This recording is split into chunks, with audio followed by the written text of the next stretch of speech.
Now we're going to talk about setting the time base or sweep rate. This is how fast the signal is written on the screen. This selects the time value of each horizontal division, and it determines how much of the waveform will need to be displayed on the screen. A faster sweep rate will show less patterns on the screen, while a slower sweep rate shows more patterns on the screen. And you need to determine how much of the waveform will be displayed. What are you looking for?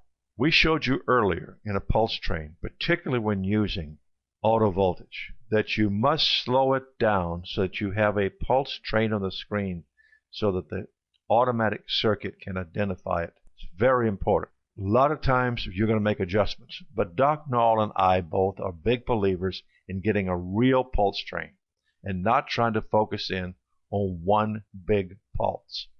Now, if we're looking for something particular, maybe we're looking at the current ramp on one injector or one ignition coil. Then we'll look at one pulse. But we're looking at signals like crank and cam.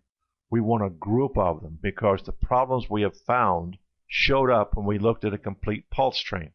Now let's go down and see what we're talking about. Here's a fast sweep rate on top. We've taken and pasted the same signal in two different places. Now, let's talk about the slower sweep rate on the bottom. Why do I want to see all those pulses? Well, if we're looking for a missing pulse or noise or interference, we have a better chance of seeing it in the bottom than we do the top. All too often, we have seen people looking at the top where they're looking at only a few pulses and saying, well, I can't see anything missing. Prime example, one of our good shops had an ABS system that was driving him crazy. He had a missing tooth on one of his wheel speed sensors.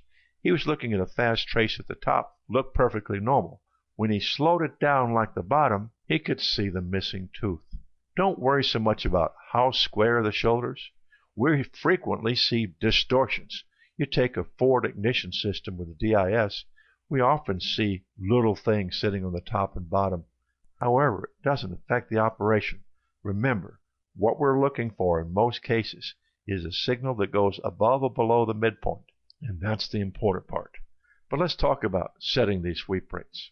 This is a 1 millisecond sweep rate with low engine speed. Now remember, in a lot of things that are speed-based, like a crankshaft pickup, engine speed changes the number of events in the train of a particular crank signal or cam signal or anything else. If you're looking at mass airflow, frequency will increase with engine speed. What we're looking at right now is this is set up on a 1 millisecond per division, and it's set up to have 10 divisions across the screen. If that gives you everything you need, that's fine. You have what you're looking for. If you're using auto voltage, which we are in this case, we have enough signals up there for the auto voltage auto ranging on channel 1 to work. Now we let the computer pick it. But the only way the computer can auto-range on voltage is to have enough pulses up here. If we were looking down at a real fast trace we could only see less than a full pulse, we'd see it jumping all around.